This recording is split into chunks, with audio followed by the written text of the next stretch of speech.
વિદ્યાર્થી મિત્રો, હું આનંદ વરસડા પ્રવાસ ક્લાસીસમાં આપનું સ્વાગત કરું છું. તો આજે આપણે જોવાના છે સ્વાધ્યાય 1.1નો પ્રશ્ન નંબર 6.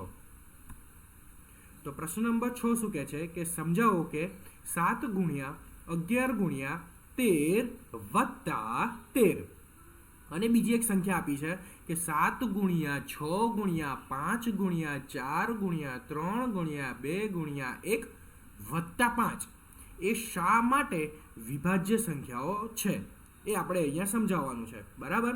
તો સૌથી પહેલા આપણે પહેલી સંખ્યાને લઈએ. તો ઉકેલની શરૂઆત કરીએ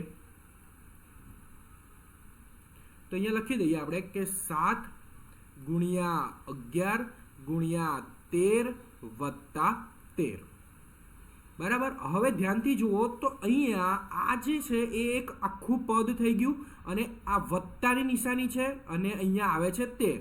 બરાબર. તો જેટલા પણ ગુણાકારમાં આપ્યા છે એને એવું લાગે તો એક વખત કાઉન્સમાં લખી દો તોય આપણને એક ખ્યાલ આવે કે અલગ પડે છે અને કદાચ કાઉન્સ નહીં પણ કરો તોય ચાલશે.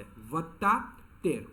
તો એનો મતલબ કે આ જે કાઉન્સ છે એ એક આખું એક પદ અને આ 13 એટલે એ આખું એક પદ છે. એમાંથી શું કોમન નીકળે છે આ બંનેમાં? અહીંયા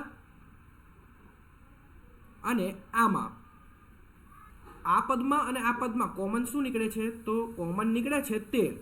તો આપણે 13 ને બહાર લઈ લઈએ તો બાકી શું વધે છે? તો કે 7 ગુણ્યા 11 વત્તા અહીંયાથી 13 કાઢી લીધા તો વધે 1. ઓકે. તો હવે અહીંયા ફરીથી 13. ચલો હવે આમાંથી કંઈ જ કોમન નીકળતું નથી તો કરીએ 7 ગુણ્યા 11 11 77 અથવા તો 7 ગુણ્યા 11 થાય 77 વત્તા 1 થઈ જાય 13 અને 77 વત્તા 1 થઈ જાય 78. હવે 13 તો અવિભાજ્ય સંખ્યા છે એટલે 13 તો એમના એમ જ રહેશે. આ 78ના આપણે અવિભાજ્ય અવયવની રીતથી ભાગ પાડી દઈએ તો 78ના આપણે અહીંયા ભાગ પાડીએ તો આ પહેલાં તો 2 વડે ભાગ ચાલશે તો કે 2 તરી 6 1 વધ્યા 2 નવા 18. હવે આ 3થી ચાલશે 3 એકા 3 અને 3 તરી 9 અને પછી થઈ જશે 13 એકા 13. તો આ 78ના અવિભાજ્ય અવયવ શું પડ્યા? તો કે આ પહેલાં 13 તો હતા જ, પછી 78ના પડ્યા 2 ગુણ્યા 3 ગુણ્યા 13. હવે આપણે આને આ ગુણાકાર સ્વરૂપે જ દેખાડવાનું છે. વધારેમાં વધારે આપણે એવું કરી શકીએ કે 13ની 2 ઘાત ગુણ્યા 2 ગુણ્યા 3. એનો મતલબ કે અહીંયા આ જે આપેલી ઉપરની જે સંખ્યા છે 7 ગુણ્યા 11 ગુણ્યા 13 વત્તા 13 એ આપણે અહીંયા લખીએ કે અહીં આ 7 ગુણ્યા 11 ગુણ્યા 13 વત્તા 13 ના એકથી વધુ અવયવ પડે છે. એકથી વધુ અવિભાજ્ય અવયવ પડતા હોવાથી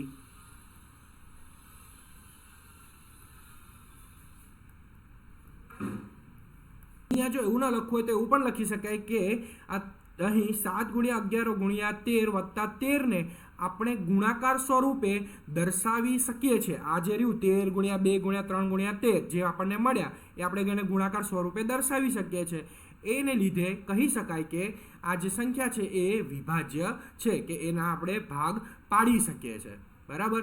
આ જ રીતે આપણે બીજો દાખલો ગણવાનો છે. આપણે આપે છે 7 ગુણ્યા 6 ગુણ્યા 5 ગુણ્યા 4 ગુણ્યા 3 ગુણ્યા 2 ગુણ્યા 1 વત્તા 5. તો એનો મતલબ કે આ આખું જે પદ છે આમાંથી અને આમાંથી કોમન શું દેખાય છે આપણને?